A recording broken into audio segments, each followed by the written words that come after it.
नमस्कार दोस्तों। आज के वीडियो में हम सिक्के की शुरुआत से लेकर उसे बनाए जाने की पूरी प्रक्रिया समझेंगे और यह भी समझेंगे कि सिक्कों की साइज छोटी क्यों होती जा रही है। प्राचीन समय में लोग व्यापार के लिए एक सामान के बदले दूसरा सामान खरीदते थे। इसके बाद व्यापार के लिए एक मुद्रा की आवश्यकता हुई जिसके निर्धारित मूल्य पर कोई भी चीज खरीदी या बेची जा सके। इस प्रकार भारत में पहली बार ईसा पूर्व 5वीं शताब्दी में मुद्रा के रूप में सिक्के की शुरुआत हुई। इसके बाद अलग अलग शासकों के समय में सिक्के में काफ़ी परिवर्तन हुए। भारत में आधुनिक सिक्के यानी रुपए की शुरुआत करने का श्रेय शेरशाह सूरी को जाता है। इन्होंने 11.6 ग्राम चांदी का सिक्का शुरू किया था। वर्तमान भारत में क्वाइनेट एक्ट 1906 के तहत सिक्कों का निर्माण भारत सरकार ही करवाती है, लेकिन किस मूल्य के कितने सिक्के बनाने हैं यह तय करने की जिम्मेदारी रिजर्व बैंक ऑफ इंडिया के पास ही है और इन सिक्कों की सप्लाई का काम भी रिजर्व बैंक ऑफ इंडिया ही देखता है। भारत में केवल 4 जगहों पर ही सिक्कों का निर्माण किया जाता है या उन्हें मिंट किया जाता है। पहला मुंबई, दूसरा अलीपुर कोलकाता, तीसरा हैदराबाद और चौथा नोएडा।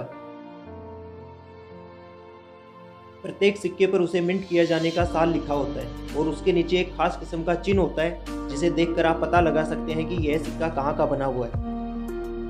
यदि स्टार बना हुआ है तो वो हैदराबाद मिंट का है, यदि सॉलिड डॉट बना हुआ है तो वो नोएडा मिंट का है, यदि डायमंड बना हुआ है तो वो मुंबई मिंट का है और यदि कोई भी चिन्ह नहीं है तो वो कोलकाता मिंट का है।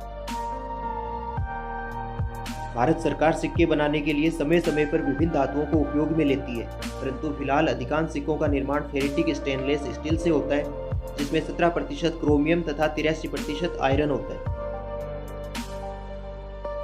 सिक्के बनाने के लिए सबसे पहले मशीन में खास धातु के क्रिस्टल डाले जाते हैं जिन्हें मशीन से पिघलाकर एक लंबी और मोटी धातु की प्लेट बनाई जाती है। इसके बाद ये मशीन प्लेट से गोल सिक्के का साइज काटती चली जाती है।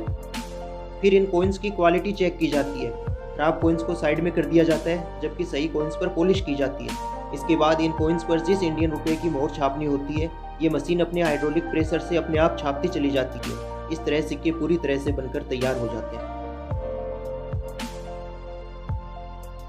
दोस्तों, धीरे धीरे सिक्कों की साइज छोटी होती जा रही है जिसकी सबसे बड़ी वजह धातुओं की बढ़ती कीमत है। मान लीजिए 1 रुपये के सिक्के को पिघलाने से 2 रुपये की धातु प्राप्त होने लगे तो सभी सिक्कों को पिघलाकर ही बेचेंगे और देश में सिक्के खत्म हो जाएंगे। ऐसी समस्या पैदा न हो इसके लिए सिक्के का मूल्य उसमें लगने वाली धातु से अधिक रखा जाता है। इसी वजह से सिक्कों की साइज धीरे धीरे छोटी होती जा रही है। भारत सरकार 1, 2, 5, 10 व 20 रुपये के अलावा भी विशेष मौकों पर अलग अलग मूल्य के सिक्कों का निर्माण करवाती है जो चांदी से बने होते हैं। यदि कोई व्यक्ति उन सिक्कों को लेने से मना करता है जो चलन में है तो यह एक कानूनी अपराध है और उस व्यक्ति के खिलाफ कार्रवाई की जा सकती है। दोस्तों, आपको यह जानकारी कैसी लगी कमेंट बॉक्स में जरूर बताइए।